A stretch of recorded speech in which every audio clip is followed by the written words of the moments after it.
We're here again with Dr. Reynaldo Garnase. Dr. Ray. Welcome back. Thank you. So I see since the last time we spoke, right, you've been busy, right, Oh. non-stop. I know, right? What have you been up to these days? Okay. So some of the rising authors in New York came up with a project. Actually, it's my brainchild. So we thought of coming up with a book launch. So because I wrote 4 books, and I asked some of the authors also to join me in this book launch. So we have Dr. Ernesto Pamularco Jr., we have Mr. Florante Coronel, we have Mr. Syed Musharraf Hussain, we have Pastor Esther Mondestin, and Dr. Onika Ben. So they will be joining me in our book launch on February 7 at the 58 Manor. Where is this? 58 Manor. That's 58. in Woodside, New York. What's the name of the venue? The hotel? That's a hotel? It's like a function. Yeah, it's a hotel, the 58 Manor. 58 Manor, okay. It was Haven. It was renovated and it's renamed 58 Manor. Oh, Yeah. okay. Wow, that's impressive. So are you the one hosting this, or it's a... Initially, I asked 2 of my co-authors who are members of Unified. So the Unified is the largest organizations of teachers in the whole of America. So we have about 30 chapters worldwide, and I am the project development director. So I thought of coming up with a project for our outreach programs and project with Unified, and I see that this might be a potential engagement of the rising authors in New York. So that's why we came up together and come up with this book launch. Okay, all right. So how many books we have here today? Okay, at the moment I have actually 4 books, but I don't have the copy of Jose Rizal. Jose Rizal is our national hero in the Philippines, and it talks about his journey from his childhood until he died, and his contributions to the world. And the approach of the writing is more about how is his life influencing the lives of modern heroes. Which book are we talking about? It's not here. That's Okay. the first book that I talk about. Okay, good. And then the first book that I wrote actually is this, Life of Service, my journey as a teacher. I have had compilation of everything that I was doing since I was a teacher, and then it's only now that I put them together. So this is an autobiography. And then after that, So that was your first book. yeah, this is the first book. Okay. And then the second book actually, it's about my journey through teaching and leadership. So this is actually an expanded version of this. Let's see the front of that book. Okay. You want to see the first one? We got we got it. All right. So when I told my publisher that I'm writing the second edition of the book, and then he says no, we are publishing it as a second book. Okay. Okay, not just a second edition, because he realized that the stories are a bit different and they're more inspiring, and he said like it was like attending PD. Because I included, something about teaching strategies, pedagogies. It's about professional development and leadership. And then the third book that I wrote is Life, Works, and Writing. So how I embed my life in the writings that I have. So these are essays, poems, short stories, speeches, and other literary pieces. So I collected them since I was a new teacher. And then I put them together, and then I also generated my favorite literary pieces that I translated them, because I used them also in my classes before. Oh, nice. So this would be very helpful in the classroom also. In general, it doesn't matter where you are, whether it's in the U.S. or... No. Okay, good. Yeah. Okay. So let's do one at a time, right? So let's go back a little bit. For the first book, let's hold them one at a time. So tell us, who should read that book and why? Okay.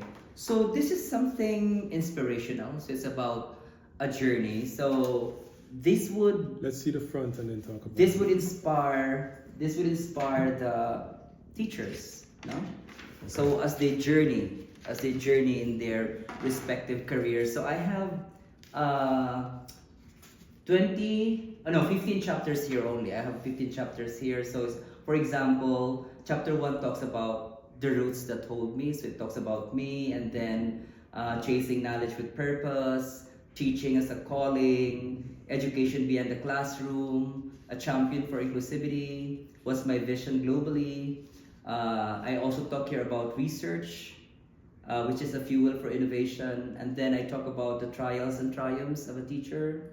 Then I talk about mentorship, planting seeds of hope, creativity in learning, environmental stewardship, my anchor and inspiration, the vision for tomorrow, and then I also included the last chapter, life of a teacher in America. Okay. So okay. that's basically on the life of service in my first book. Right, and then for this book now, just tell us who should read this book, why, or just give us like the top 3 takeaways. When somebody read this book, what are the top 3 things you think they're going to take away from this book? Okay, so the takeaways, number 1 maybe is that a teacher has a lot of challenges to bear, right? But with the preparation that you have, you go through them. And then secondly is when you go to a classroom, you meet a lot of students. And then inclusivity is very important, especially now that I am handling special education. So the preparation also is very important in terms of educational preparation, in terms of professional development, growth, so that when you go to the classroom, you are ready to engage the students. And the third one also is we may have different experiences as teachers, but the important thing is how we are going to situate ourselves, no? Because we have different cultures, we have different environments, and the students also come from different environments. So as teachers, we should know how to situate ourselves and how to understand the individual differences of our students. So I think that would talk about my first book. Okay, Yeah. right. The second book? The second book is more integrated already with leadership. As I said, sorry, excuse me, sorry. Let's tell us the name of the book first again. this is my journey through teaching and leadership. All right. So I expanded this. I have now 20 chapters. As I said, it's only supposed to be a second edition, but my publisher said no because it's totally different. The way you wrote it, your approach, is a bit different. So I added some. Like I included peak performance in the public sector when I work in the public sector, and then there's still life in America, and then I included here my family, a life of faith, learning and service, and being a part of my being a teacher and leader, and then a journey of lifelong learning, leadership and service, and then a new chapter of service across states and hearts, and then also included in here is the longer biographical sketch of my life as a teacher and as a leader. Okay, Yeah. sounds good. Sounds good. Right. Right, the next one. And the last one is more of a collection of all the work that I did, contributed. Because when I was a teacher back in the Philippines, so I was coaching students in national and international competitions. And then sometimes I would model to them some of my work without realizing that I was just keeping them. And then I thought, like, why don't I have to publish also my work? So That what is called, let me see, it's the life, works, and writings of Dr. Reynaldo B. Garnace, a collection of essays, poems, short stories, speeches, and literary pieces. So the things that I like here is like it's actual experiences I have had way back in my country and as I traveled around the world also. So I have essays about my experience teaching in the Bahamas. I have essay also when I went to Australia for an immersion and in Singapore, and also my experience when I went to Paris for a testimonial event. So I wrote articles all about those, and then I wrote a lot of poems about anything about life. So everything that I went through, and maybe the best poem that I would consider here is my poem entitled Rainbow, which talks about my journey all throughout my life. So, and then one of the characteristics also is that there are translations. When I wrote them, for example, in my language, in Waray, but I translated them to English so that it would be understood by other people here Right. in all parts of the world. Good. All right, so let's transition to the other three. Before I wrote these 4 books here in America, actually, I was already writing books back in the Philippines. So you've written 4 books since you came to Yeah, America. yeah. Wonderful. Although these are collections already that I did not just put into book, but way back when I was in my country, so I already developed. Oh, which is my first book?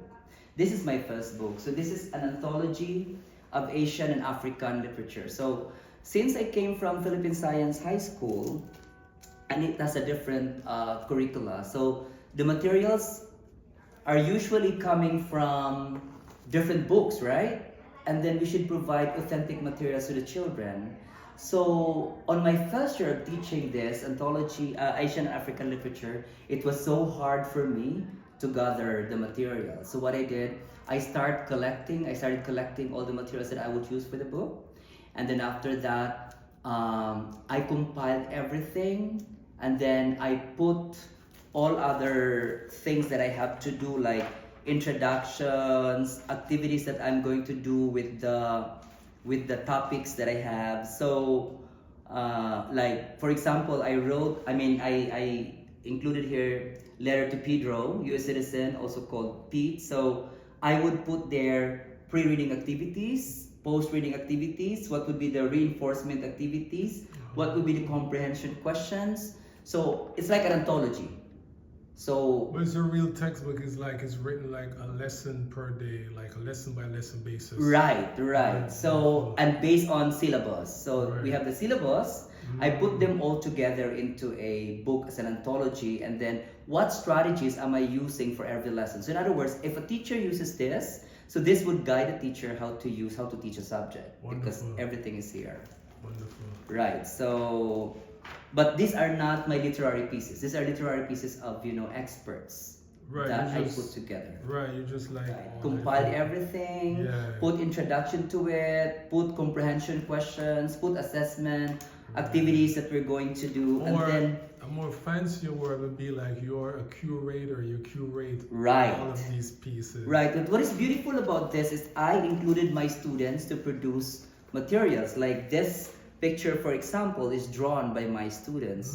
So they were part in my journey for the whole year. And for the following year, my next set of students benefited. Like this is drawn by a student. So the pictures before the introduction, for example, or part of the introduction, are drawn by like this, for example. This is drawn by my student. Wow. Yeah. Beautiful. So that's it. This talks about the Pearl of the Orient, the Philippines, Africa, the Dark Continent, India, the Land of Prayer, China, the Red Dragon of the East, and then Japan, the Land of the Rising Sun. So I got all the best literary pieces from all these countries, put them together as part of the lesson for the whole year. Wonderful. So this is the first book that I wrote. First textbook. Good. Yeah. So it's written by the Philippine Science High School Systems. I mean, it's used by the Philippine Science High School System. I don't know at the moment, but in my time it was used. I went to the Bahamas to teach sciences, but the Caribbean island had actually official books. All right. So I also got an idea how to develop the books, right? So, but when I went back to the Philippines after my 15-month engagement in the Bahamas, because I was just a visiting faculty, so when I went back to my private school where I graduated, the Holy Infant College, so I saw that the books that they were using were not really good. I mean, like, it made me lazy as a teacher. So what I did is I reorganized and then I wrote a book entitled Global English for Filipinos. So what I did in here is I chunked the topics into four, I think four, yeah, into four. One was setting your lifetime goals. It's more of learning grammar and comprehension because here in America we don't really teach that, right? But in our country we do. So it's more of grammar and language because the kids are supposed to take exams for college. So early on, I would prepare them for that. And then the next part is conquering your fears. So it's more of personality development and interpersonal communication, and that would also include public speaking and argumentation and debate. That's the second quarter because we have 4 quarters. And the third quarter is honing your writing prowess. So they are writing compositions and it will end with a research paper. So can you imagine in 1 year, they're doing a lot of things. And then the last one is exploring world literature. So all literary pieces also, which are very popular that would help them like mythology, the Divine Comedy, Don Quixote, Iliad and Odyssey, Julius Caesar. So these are covered in the book. And then I also included resources that would be used by the teacher. That was written for what grade level? This is for grade 12. Like they're preparing for college. And so when they're done with this, they're ready for college. And going back, you said something earlier that in America they don't teach grammar in high school. That's what you said? I guess, yeah. Really? So because I taught ELA in my previous school, so it's more of writing and I was discouraged to teach grammar. That's interesting. I wonder why wouldn't they teach grammar? Because it's a first language maybe, but here I think we have remediation reading classes here, so we're doing it. Okay, good. So, but in my previous school, no, I was teaching ELA and purely it's writing because we're preparing the kids for argumentation and investigative, informative essay, preparing for region. All right, but I was also integrating a little about grammar, so. But you have to, because if you're doing writing and so forth, you definitely have to include something about grammar. Right, yeah. Incidental teaching can be done. Because I'm a combination of humanities and sciences, because my first degree was major in English, and then I pursued master's and doctorate degrees in language teaching, but then I also got a diploma in science teaching, then master's in general science, and then I taught sciences in the Bahamas, and I became the director of Philippine Science High School. So I was inspired also to hone my craft in science. Then a pool of experts from Philippine Science High School came up with an idea to develop a book in science. It's an activity-based book for grade 7 when we started to offer K-12 program in the Philippines, because the K-12 program was just offered years ago in the Philippines, not like in America that it has been there for a long time. So to give credit to the authors, so they are Janet Morata Fuentes, John Paulo de Lupang, they are the main authors, and I am the main editor of the book. Nice. And then Dr. Josette Talamera Bio was also an author and the coordinator, so that the system, the Philippine Science High School system, would come up with this book because she was the executive, the director then of the system. That and was so for grade 7. Yeah, for grade 7.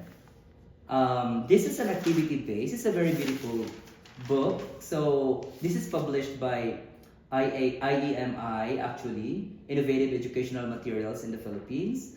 And then this is a very good book because even the pictures are taken by our teachers.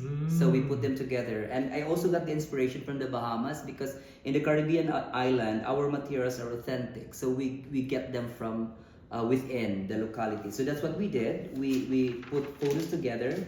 We have a mini lesson for every topic. Look, these beautiful pictures. So these are taken by our teachers and students. And we put them together into a book. All right? So, and then the sequence would be I learn, which is the objective. Then we have the ignite, which means what is this? Motivation. And then we have to inquire because I learn. So we are using I. So inquire. After inquiring, they have to I check what they learn, and then they have to interact. And I think that's the last one is inquire. I check, interact. That's it. So and then we would have an activity, a laboratory activity for every subtopic. That's basically the structure of this I Learn Science, and this is used by many schools in the Philippines, including the Department of Education. And after this, we had the I Learn Science for grade 7. I was already a main author for biology.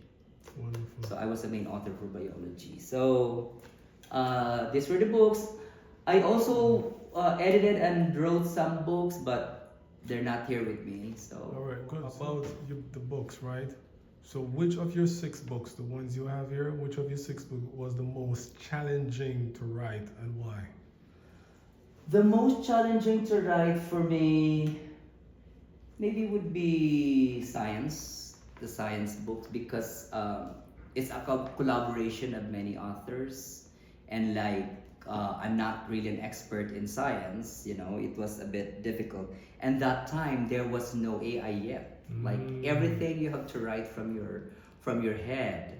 You cannot ask AI to edit, no? So everything you have to do it on your own. Just keep on researching. This was challenging also because we had to follow really a template of the sequence of the a lesson being presented. And since this is activity-based book, so this is both used by the teachers and the students. So we have to come up with a teacher's manual, and at the same time we have to have an activity-based book by the students. So that was a bit challenging. Good. Is there one of your books that you feel is underrated or that readers often misunderstand? I'm not yet sure of my new books. It's still we'll be testing waters because we will just be launching it. But maybe I was anticipating that they might have, you know, they might raise their eyebrows for the book of Jose Rizal, because the book of Jose Rizal is like we are putting ourselves there like little Jose Rizals, like modern heroes, because we see in our journey that all those things that Rizal has been doing all his life, we are doing it. All our lives we've lived like the way he wants to live it. Like we are following his footsteps, you know. He was the person who like traveled all around the world to do a lot of things, and we see ourselves doing it also. So what I'm saying is that his life may be reflected in the lives that we are living and other modern heroes in our country. So, but it's not only me and my co-author, but it's also other heroes in our country that would relate to the life of Rizal. But you know, they might, you pretend Right. little Rizal. Yeah. Right. And about these 6 books, is there a recurring theme or message that was emerged unintentionally, you think?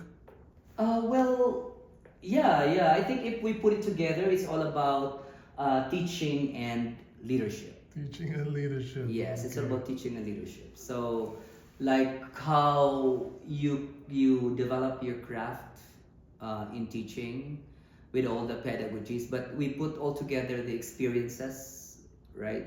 Because I've been teaching for like 32 years now. Oh, wow. So putting all this together, so I'm able to come up with these materials. Oh, wow. All right. So, how has your writing process evolved from your first book to your book number 6? Okay, so there is just a certain stage that I write because I see that there is a need, and then I would pause because maybe I was very busy. Because when I was director of the school, I was also doing law school. So at that certain time, I stopped. And then when I came to America, I was also so engrossed into, you know, adapting to the new environment. It was a bit difficult. And then when I became a bit adopted for 3 years, so when I started looking at my previous work, I said like, oh, I think I could put them all together into a book. And then there is AI that would, help look into this, and then it would be faster. Wonderful. But Okay. all these are my own stories. Interesting. All right. So, what did you learn while writing earlier books that fundamentally changed how you write now? Uh, I think my experience become richer. So and I have in-depth view of everything because of my studies maybe and my engagement, my experiences.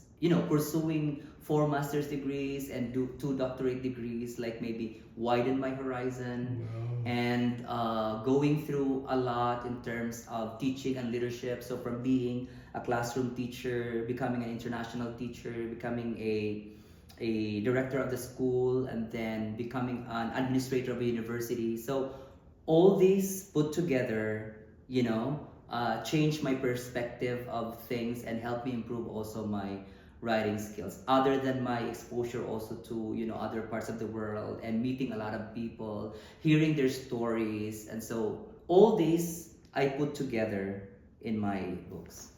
And what keeps you motivated to write book after book?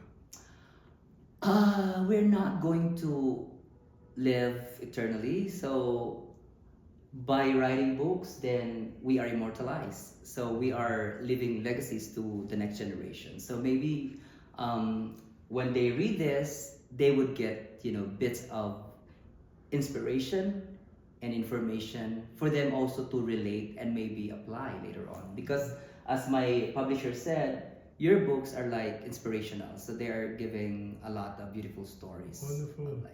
Good. So far we looked at, we talk about the writing journey, about your books. Let's delve a little bit into the creative process, right? Mhm. And I think you talk a little bit about your creative process so far. How do you decide which book idea deserves to become your next project? Oh, actually, I have already a lot of ideas in my head, and I've been starting to write novels this time. So, stories of Oh. other people. Mhm. One time, I was invited to a death anniversary of a friend, and then I had a chance to talk to, so they're foreigners, right? So, I had a chance to talk to the wife and the son, and then they told beautiful stories about it. And then after that, we thought of coming up with a book, and now I am actually almost finishing the novel. Oh, wonderful. Wow. Yeah, so it's a very inspirational, soulful novel which talks about their lives in the church and community. So because the two beautiful stories here is the son is a miracle baby. He was born at 6 years old, Mm. and then now he is He serving was born at what? 6 months old. Sorry, 6 months Oh, old. okay, So okay. premature, but he survived. So he was incubated for 90 days, and so he survived, and now he is serving in the church. Oh, wow. Right, so that's a beautiful story. And then his dad died at 56 years old for cancer. Oh, So that's the beautiful story that I am weaving. Mhm. It can be a combination of fiction and non-fiction because it Mm. cannot be a pure non-fiction. So it should be Okay, combined. so you're blending genre different. Right, so Okay. I'm hearing a lot of stories that I can put into a novel. And when I was traveling also to LA, I was watching A Walk to Remember by Jane Sullivan, right? Mhm. So, and then I realized, why should I not write a similar novel with a twist of the story? So that's what I'm working on right now also. And then the next project, because I am the project director of Unified, as I said, so I would be collecting stories of the teachers about their journey as a teacher, maybe not just in America, but in the whole world. Then I'll put them into like a book, like a coffee table book, with all their beautiful stories, and we'll Right. come up with a book So for that. good. Do you have a writing ritual or routine that hasn't changed since book number 1? I would really devote time to, brainstorm and think about what I'm going to write, and then start scribbling. So if there's any moment that I am free, like even if I'm traveling, I would start bullet listing what I want to consider. yeah. So I would lessen time, doing nonsense, but focus on this. Right. It really feels good when you can write, starting to organize the chapters and then starting scribbling now, chapter per chapter. Yeah. So how do you balance like structure, outlining versus creative, like free writing? Um, First is I would organize my ideas by a general.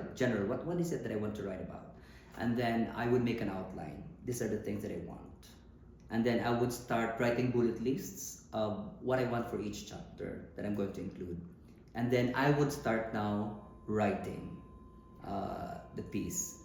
So because I have also background in different writing tales back in my country, so I was into different training. So somehow they're helping me organize like how I would make it coherent, emphatic, and organized, united in terms of tone, mood, language, person, and everything. So I think I don't have difficulty in that because I know the process, the template, and I also know the different types of writing. So, but I would just consider the diary of ideas to just keep on writing, and then later on organize that.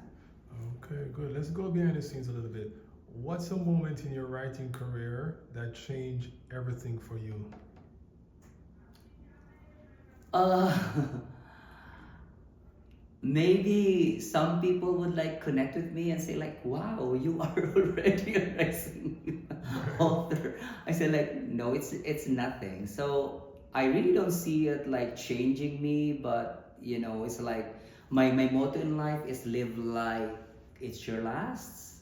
So we don't know until when we're gonna stay in this world. So by writing something, you are leaving something for the people. That's wonderful, right? And what's the biggest mistake you made early in your career, and what did it teach you? Ah. I am the type of person who is a risk taker. So I changed my career that fast Oh, wow. because I cannot stay long really in a certain career. I think my longest stay was 11 years. I said like I don't want to because when I was a teacher, I moved and I became after 11 years I was already like tired. I don't like the routine every time, so I get bored. So that's why I became a science teacher already from humanities to science. So I became a visiting faculty, and after that, when I went home, I became a dean of college. Like when you just keep yourself prepared for anything, so it will just come. So my mistake maybe is like the abrupt changing of career, but at the end of the day, it actually prepares me to something better. So I don't regret if I resign from a very good job. Like I resigned from my work, which was like in the Philippines, like almost the highest rate of a teacher, salary grade 24, and then I resigned. But I did not regret when I went to the Bahamas because it was another experience. So I had different feels, because I endured it. Right, you get different experiences, different Right. cultures. Yeah. And then when I went back, it prepared me again to another career. I thought it was a wrong decision because I was supposed to stay for a longer time and come to the US already to work as a teacher. I thought it was a wrong decision for me, but then later on it just prepared me to a better opportunity because after that I became the director of the school. Oh, wonderful. Yeah, and then the last decision that I made, I thought was wrong, was retiring from the Philippines and coming to America. But I feel like there's nothing wrong with it. Right, I mean, right. I'm here teaching the world now. Good, good. Yeah. If you could rewrite any part of any of your books, what would you change now? Okay, so maybe I would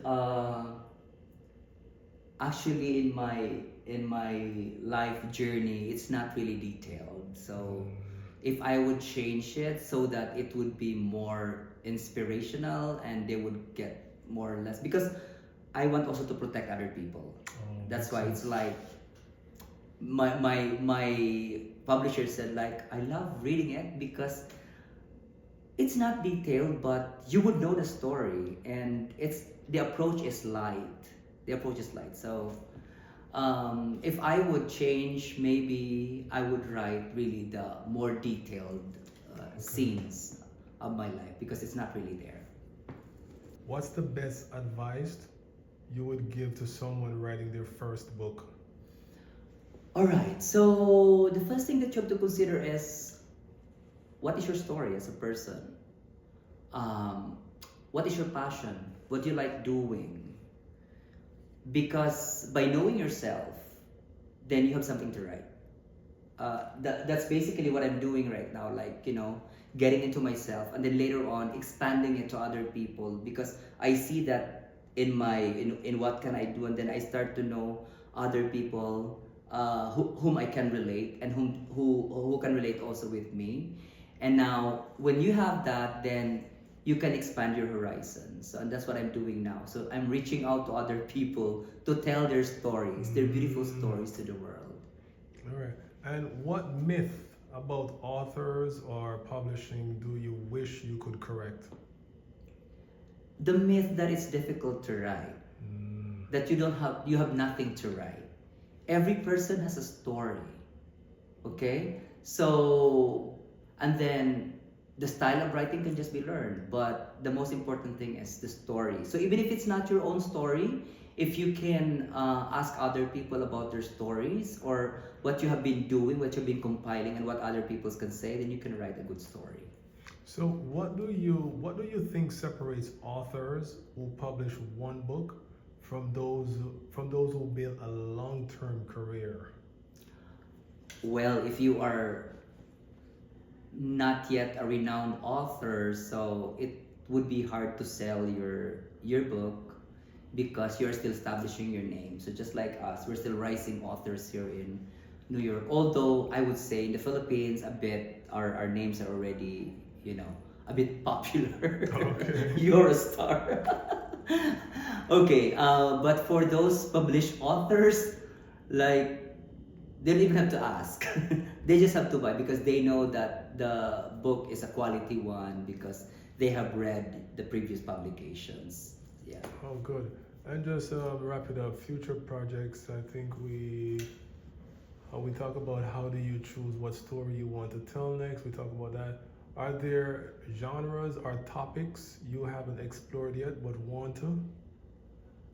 Yeah, that's what I want to explore now. Stories of other people. Okay. Put them all together. All right, Dr. Ray, and remind us again, when is the book launch and where?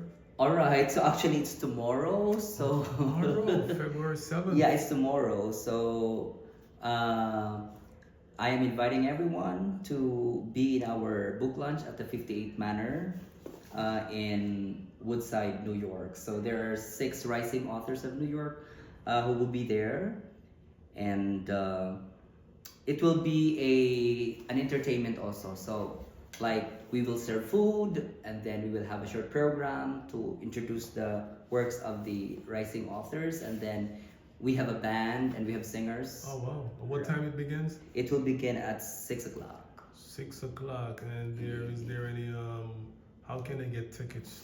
Oh, the number's there. So it's $75 because this covers foods and the entertainment.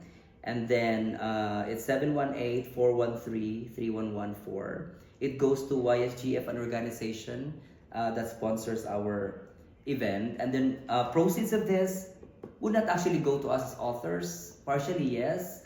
But we have unified as our core organization because we have a lot of outreach projects like scholarships, professional development, and then we have a summit that we will be organizing. So we are raising funds for that, for our project. And when is after this one? Do you have any other book launch coming up? Oh yes, I'm gonna tell you that. So my friend from DMB from Maryland just called me and offered her hotel, the Best Western, right? The Best Western Hotel. She's offering it for free, and then she said you don't have to let the people pay. Just prepare cocktails, finger foods for them, so that they can buy your books. So they have money to buy your books. So we will be doing our second launch in America in DMV. We don't have the date yet because I want more rising authors to join us in our book launch. And then I want also to come up with my next maybe 3 books. The 2 Wonderful. novels and the coffee table book for all the global teachers. All right, sounds good. You can be there, Mr. Williams. Yes. Yeah, you can be there. We will feature you. We'll see. Yes, sir. All right, great talking with you, Dr. Ray. Wish you all the best. Thank you so much. Thank you. Got it.